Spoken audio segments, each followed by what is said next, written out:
Assalamualaikum warahmatullahi wabarakatuh. Perkenalkan, nama saya Irgun Takwa. Saya dari kelas akuntansi 004. Di sini saya akan mempresentasikan argumen tentang dinamika dan tantangan Pancasila sebagai sistem etika. Sebelumnya yang saya hormati kepada Bapak Hadi Prana Abadi, SPDI MPD selaku dosen pendidikan Pancasila. Pancasila sebagai sistem etika. Pancasila sebagai sistem etika merupakan way of life bangsa Indonesia. Juga merupakan struktur yang disusun untuk memberikan tuntunan atau panduan kepada setiap warga negara Indonesia dalam bersikap dan bertingkah laku. Pancasila sebagai sistem etika dimaksudkan untuk mengembangkan dimensi moralitas dalam diri setiap individu sehingga memiliki kemampuan menampilkan sikap solidaritas dalam kehidupan bermasyarakat, berbangsa, dan bernegara. Pancasila sebagai sistem etika merupakan moral guidance yang dapat diartikulasikan ke dalam tindakan konkret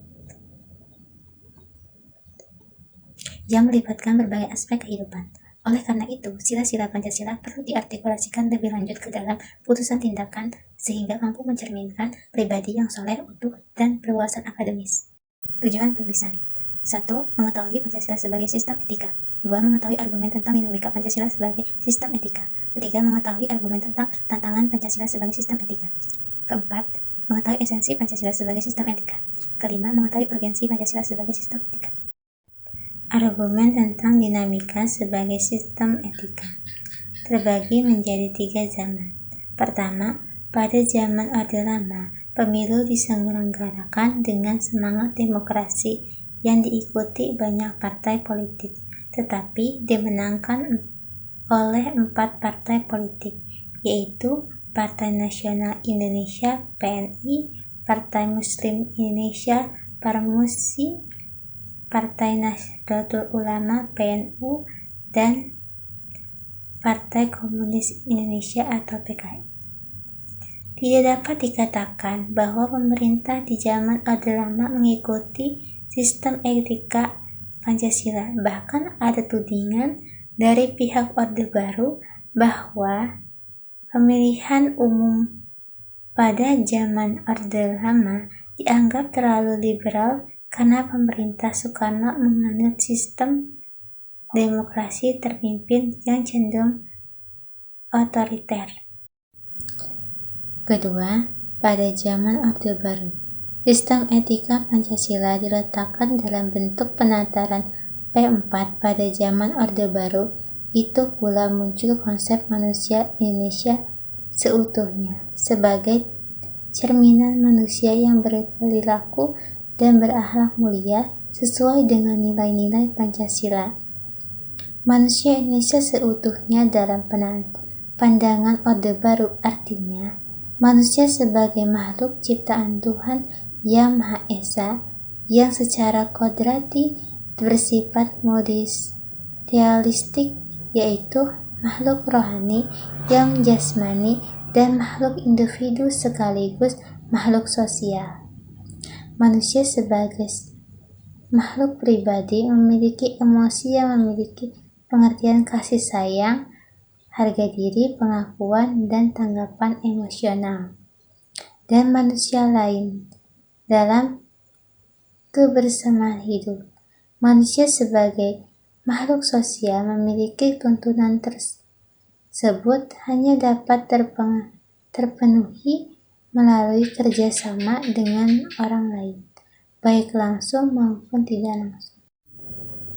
Argumen tentang tantangan Pancasila sebagai sistem etika terbagi pada 3 zaman, yaitu pertama, tantangan terhadap sistem etika Pancasila pada zaman Orde Lama, sikap otoriter dalam pemerintah sebagaimana yang mencerminkan dalam penyelenggaraan negara yang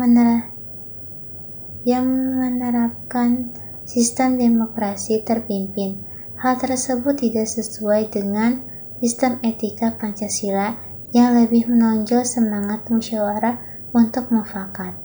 Yang kedua, tantangan terhadap sistem etika Pancasila pada zaman Orde Baru terkait dengan masalah NKK, nepotisme, kolusi, dan korupsi yang merugikan penyelenggaraan negara. Hal tersebut tidak sesuai dengan keadilan sosial karena nepotisme, kolusi, dan korupsi hanya menguntungkan segelintir orang atau sekelompok tertentu. Ketiga, tentang terhadap sistem etika Pancasila pada era reformasi berupa euforia kebebasan berpolitik sehingga mengabaikan norma-norma moral. Misalnya, munculnya anarkisme yang memaksakan kehendak dengan mengatasnamakan kebebasan berdemokrasi. Esensi Pancasila sebagai sistem etika. Pada sila pertama, hakikat sila ketuhanan terletak pada keyakinan bangsa Indonesia bahwa Tuhan sebagai penjamin prinsip-prinsip moral. Pada sila kedua, hakikat sila kemanusiaan terletak pada tindakan manusia yang mengandung implikasi moral yang dibedakan dengan tindakan manusia yang biasa. Pada sila ketiga, hakikat sila persatuan terletak pada keadilan untuk hidup bersama sebagai warga bangsa yang mementingkan masalah bangsa di atas kepentingan individu atau kelompok. Pada sila keempat, hakikat sila kerakyatan terletak pada prinsip musyawarah untuk mufakat.